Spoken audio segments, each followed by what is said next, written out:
दोस्तों, भगोड़े की कोर्ट में पेशी की तारीख नज़दीक आ रही है और लगातार जो चीज़ें चल रही है आप सोशल मीडिया पे देख रहे हो। देश की पब्लिक, हिंदुस्तान और पाकिस्तान दोनों मुल्क अब भगोड़े के पीछे पागल कुत्ते की तरह हाथ धोके पड़ चुके हैं।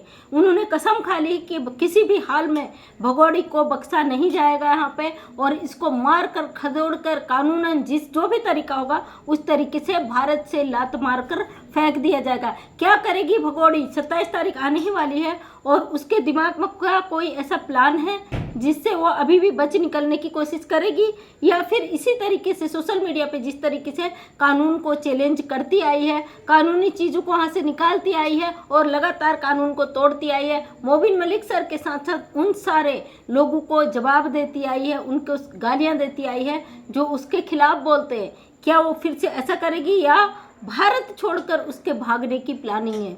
आज सारी चीज़ें क्लियर करूंगी। एक भाई का कमेंट मुझे आया था, उनका जवाब देना बहुत ज़रूरी है। उन्होंने मुझे लिखा था, बार बार एक ही चीज़ रिपीट करती हो, आपके पास क्या कोई नया कंटेंट नहीं है?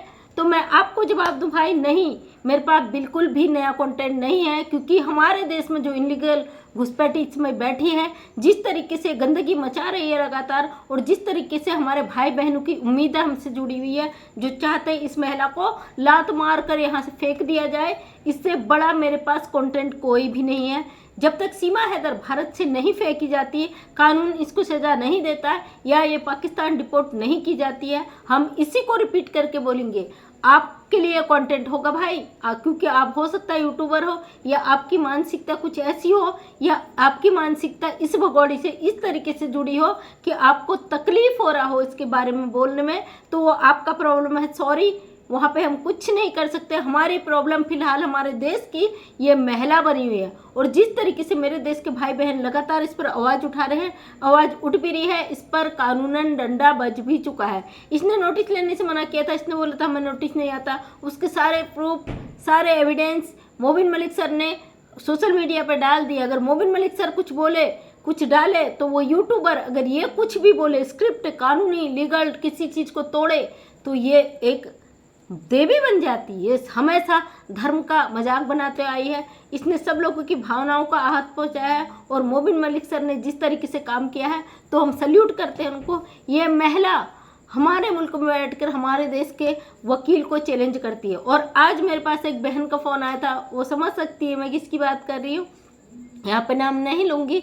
उनको किसी व्यक्ति ने लाइव में उन्हें गलत बोला, बूढ़ी सूढ़ी बोला, बुढ़िया बोला, क्योंकि वो सीमा हैदर के लिए खुल के विरोध करती है। उन बहन का मेरे पास कॉल आया, वो चाहती थी मैं उनकी मदद करूं। किसी ऐसे व्यक्ति ने उनसे ऐसे शब्दों का प्रयोग किया है किसी और चैनल पे, वो किसी के लाइव में गई थी तो उनको गंदा बोला गया है, क्योंकि वो सीमा हैदर के सपोर्ट में बोलती थी। तो कुछ ऐसे सपोर्टर हैं सीमा हैदर के जो कहते हैं कि हम सच्चे हैं, हम सही बातों को रखते हैं, लेकिन हमेशा उसको बचाने की कोशिश करते हैं। जो भी सीमा हैदर के खिलाफ बोलता है तो उसको टारगेट करते हैं। तो आप लोगों से कह दो, ऐसे लोगों को आपको देखने की ज़रूरत नहीं है, क्योंकि जब आप सामाजिक फील्ड में आते हैं, किसी सच की लड़ाई में अपना योगदान देते हैं, वहाँ पे आपके सच रखने से ज़्यादा आपको रोकने वाले खड़े रहते हैं। अगर आप उनकी बातों में ध्यान देंगे तो आप उसमें ही उलझ कर रह जाएंगे, आपके ध्यान को भटका दिया जाएगा, आपको मुद्दे से भटका दिया जाएगा। फिलहाल आपको कोई भी कुछ कहे, आपको बोलने की ज़रूरत नहीं है, ऐसे लोगों को देखने की ज़रूरत नहीं है, क्योंकि ऐसे लोग जब सही तरीके से फेमस नहीं होते हैं तो ये गाली गलौज और बदतमीजी में उतर जाते हैं। जाहिर सी बात है, अगर आप सही काम कर रहे हो, सच के लिए कर रहे हो, तो अपने आप को बहुत कुछ झेलना पड़ता है। मुझे देखिए, मुझे बहुत गालियाँ दी जाती है पहले दिन से, क्योंकि मुझे ये चीज़ें पता थी। जब मैं समाज के बीच में आई हूँ, मुझे अपनी आवाज़ उठानी है, तो सबसे पहले मुझे अपने लिए एक दायरा बनाना है कि मुझे कोई कुछ भी कहे तो मुझे उसको जवाब नहीं दे रहा है। सबसे बड़ी गलतफहमी इन लोगों की यही होती है, इनको अगर जवाब दे दिया जाए, ये मधुमक्खी की झुंड की तरह वार करते हैं, इसलिए इनको केवल मधुमक्खी ही रहने दो, झुंड मत बनने दो, इनको मौका मत दो कि वो आप पे दोबारा सवाल करें। तो वैसे तो मैंने फ़ोन में बता दिया, क्योंकि ये चीज़ कई लोगों के साथ हो रहा है। कई लोगों ने मुझसे कमेंट्स किया है कि उनको ट्रोल किया जाता है, उनको टारगेट किया जाता है, उनके साथ गलत गाली गलौज किया जाता है। तो आपको बता दो, आप सच के लिए आवाज़ उठा रहे हो, तो ये सारी चीज़ें आपको झेलना जाहिर सी बात है। मैं कभी ऐसे नेगेटिव चीज़ों पर ध्यान नहीं देती हूँ। मुझे लगता है जो गाली गलौज अब शब्दों का प्रयोग कर रहा है, तो भाई इसे फॉलो मत करो।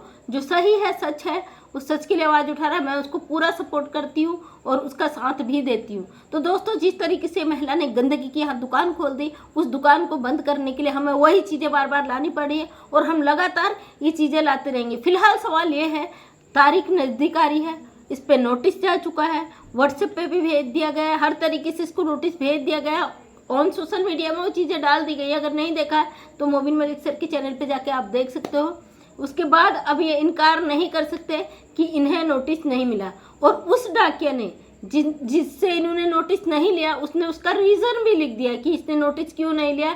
ये अपनी ही चाल में दोबारा फंस चुकी है और इसका भाई फंस चुका है, लप्पू फंस चुका है। लेकिन आज इसका थोड़ा नरमी था, इसका आज ऐसा कोई अपडेट नहीं आया, ऐसी लाइव इसकी नहीं आई कि ये यहाँ पे बदतमीजी गंसन करे। फिलहाल ये अपने जाल में फंस चुकी है और ये पूरी तरीके से। और अब क्या, कुछ लोगों का सवाल था क्या ये पेश होगी कोर्ट पे, नहीं होगी तो भी अच्छा है, अगर होगी तो इसके पास जवाब नहीं है, दोनों तरीके से फंस चुकी है। अब इसके पास कोई चीज़ नहीं है, हर सवाल में ये अपने ही सवाल में उलझ चुकी है और अपने ही उसमें उलझ कर ये गलत से गलत चीज़ें कर रही है। फिलहाल आज इसने कुछ ऐसा नहीं किया, ठुमके लगाती रहेगी। इसने कल एक लाइव, मैं वीडियो कल डालूंगी तो इसलिए परसों वो आपको बोलती हूँ, इसने मोबिन मलिक सर को बोला था कि वो मेरा यूट्यूब चैनल बंद कराने की बात कर रहे थे और नहीं कर पाए, तो वो चीज़ दोबारा ज़रूर, वो यूट्यूब ही नहीं तुझे खुद भी बंद कराएंगे, चिंता मत कर। जिस तरीके से लगातार कानून तोड़ी थी और 2 महीने से जब ये केस दोबारा इसको दोबारा रिओपन समझिए आप, क्योंकि अभी तक ये केस हुआ ही नहीं था ग्राउंड पे, ये केवल हवाओं में यूट्यूब पे चल रहा था। एटीएस जांच यूट्यूब पर कर रही थी, सब कुछ यूट्यूब पर ही चल रहा था। बड़े बड़े टीवी चैनलों में, जो इसके भाई जी हैं खरीदे हुए चैनलों ने इसको हवा दे दी थी, लेकिन अब उन्हें पता चल चुका है सच क्या है। इसके इतने सारे आंसू के वीडियो वायरल हो रहे हैं। जिस तरीके से महिला गंदगी की दुकान यहाँ पे खोल के बैठी है, हमारे देश का कोई बच्चा भी इसे बख्शता नहीं। अब जिन लोगों को कहना भाई मैं वही बात रिपीट कर रही, मेरे पास कंटेंट नहीं है, तो आप अपने मन में सोचिए, क्योंकि इसके बहुत सारे राज अभी खुलने बाकी है और इसका पर्दाफाश हर एक भारतीय कर रहा है, हर एक व्यक्ति कर रहा है और लगातार इसके पर्दाफाश होते रहेंगे।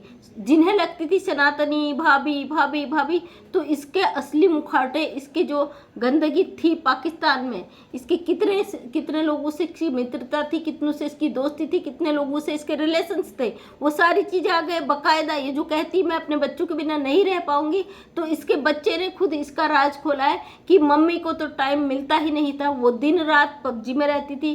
जो इसका पप्पा था सचिन, उससे प्यार करती थी और उसको ही रात दिन बातें करती रहती थी। अभी बच्चों का भी मुद्दा यहाँ पे नहीं बना सकती है। हम यहाँ पे सिर्फ गुलाम हैदर के बच्चों की बात करते हैं।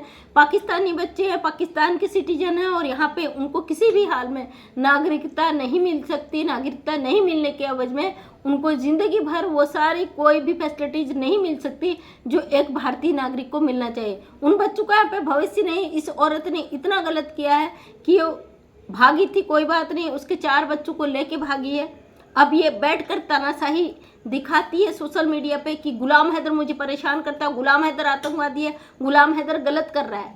अरे बेवकूफ़ बेशरम औरत, तू एक आदमी के 4 बच्चे उठा के बैठ गई, सब कुछ गलत करके बैठ गई, ऊपर से कहती वो तुझे परेशान कर रहा है। बेहुदा कहती है कि मैं लप्पू के कंधे में हाथ डाल के रोज रील्स बनाती, उसको भड़काती है और कहती है भारत तुझे शरण देगा, योगी जी मोदी जी तुझे शरण देंगे। हमारा कानून, हमारा संविधान कभी भी ऐसे गंदे लोगों को सपोर्ट नहीं करता। हमें पूरा भरोसा अपने देश के कानून पे। और शर्म आती मुझे आज उन पुलिसकर्मियों पे जिन्होंने इस पर एक्शन नहीं लिया, क्योंकि मैं भी एक पुलिस परिवार से हूँ, बहुत अच्छी तरीके से जानती हूँ कानून तोड़ने का, मुजरिमों का साथ देने का, गलत का सपोर्ट करने का पुलिस को क्या खामियाजा भुगतना पड़ता है। क्या किसी शख्सियत का आपको सपोर्ट है जो आप इतना डरते हो? पाकिस्तान आप पर सवाल खड़ा करता है, कोई बात नहीं, लेकिन जब हिंदुस्तान आप पे सवाल खड़ा करता है, क्यों नहीं एफआईआर हुआ सीमा के नाम पर, क्यों नहीं जांचे हुई इसके ऊपर? एक एसएचओ जो रघुपुरा है, जो पुलिस स्टेशन है, वहाँ के एसएचओ साहब के लिए मैं कह रही हूँ, क्यों नहीं इस पर एक्शन हुआ? जब आस्था माँ फोन करती है तो क्यों नहीं फ़ोन उठाया जाता है, क्यों नहीं जवाब दिया जाता है? क्या भगोड़े आपके लिए इतने मायने रखती है? पाकिस्तान से आ जाए, अगर किसी की बॉडी पे थोड़ा सा कट होता ना, अगर वो किसी का बॉर्डर क्रॉस करके चला गया तो बहुत सारे सवाल खड़े हो जाते। यहाँ तो इसके बॉडी में हर जगह कट है, वही बात दोबारा रिपीट कर रही हूँ और तब तक रिपोर्ट करूँगी जब तक ये भगोड़ी हमारे देश से निकल नहीं जाती। हम लगातार इसका विरोध करेंगे। आपको जो करना है, जिसको गाली देना है, जो भी करना है वो करो, एक्शन लो। हम सब झेलने को तैयार हैं, क्योंकि हम अपने देश में इस गंदगी को बिल्कुल भी बर्दाश्त नहीं करेंगे। तो दोस्तों, बहुत तकलीफ होता है ऐसे लोगों की मानसिकता को देख के, जो इस तरीके की गंदगी की दुकान को मेरा मेरा मेरा करके रखती है। इस महिला ने लगातार हनन किया भारत के लोगों के भावनाओं के साथ, हमेशा गलत करती आई है और हमेशा इसको लताड़ा गया है। भारत के लोगों ने इसको इसकी औकात याद दिलाई है, इसे दिखाया है कि तेरी जगह क्या है। लेकिन यह है कि वो उसी गंदगी में रहने वाली, इसको फ़र्क नहीं पड़ता। लेकिन अब इसे कानूनन फ़र्क पड़ चुका है, इसे पता है बहुत जल्दी इस पे डंडा जो बजा है वो बजेगा। अब ये भारतीयों को तो रोक नहीं पाएगी किसी भी हाल में, और ये पाकिस्तान पे फिर से सवाल खड़ा कर रही है। तो कोई नहीं, क्योंकि इसने जो करना था वो सब कुछ कर चुकी है। अब ये थक हार चुकी है। और क्या आपको लगता है यहाँ पर टिकेगी? एंड टाइम में क्या करेगी? लास्ट टाइम इसका क्या होगा? जब कोर्ट की तारीख आएगी, क्या ये यहाँ से छोड़ के भाग जाएगी? रघुपुरा में धोखा दे के भाग जाएगी, सचिन को धोखा दे के भाग जाएगी, या पाकिस्तान जाएगी, या कहाँ छुप जाएगी? क्योंकि इसके लिए अब कोई जगह नहीं है। जिस तरीके से रील बनाती है कि हम मर जाएंगे, हम मिट जाएंगे, इसके जो रील होते कुछ गाने इस तरीके के, ये चैलेंज करती है लोगों को। इसका कहने का मतलब होता है कि मैं भारत में से मुझे कोई नहीं निकाल सकता, मैं यहीं मरूंगी और कुछ ऐसा करूंगी। तो कुछ ऐसा कर लेगी तो तुझे पहले ही कर लेना चाहिए था, क्योंकि तेरी जिंदगी का यहाँ कोई मतलब नहीं मैडम। जितना गंदगी तूने बका भरा है ना, कोई भी पब्लिक तेरे मरने जीने का ठेका नहीं लेती। किसी ने भी तेरा ठेका नहीं ले रखा है, क्योंकि तू खुद जिम्मेदार है। तूने अपने देश को गलत बोला, अपने मुल्क को गलत बोला, अपने धर्म को गलत बोला, तू सनातन को बदनाम करती है। तो तू किसी भी धर्म की नहीं है। तो दोस्तों, थैंक यू सो मच आपका। मैं मंजू विश्वकर्मा, हल्द्वानी उत्तराखंड से छोटी सी समाज सेविका हूँ। अपने वीडियो के माध्यम से हमेशा सच सामने लाने की कोशिश करती हूँ। उम्मीद करती हूँ वीडियो पसंद आया होगा। अगर पसंद आया तो लाइक शेयर कमेंट करें। नेक्स्ट टाइम मेरा वीडियो देखना चाहते हैं तो चैनल को सब्सक्राइब करें। थैंक यू सो मच, तहे दिल से धन्यवाद।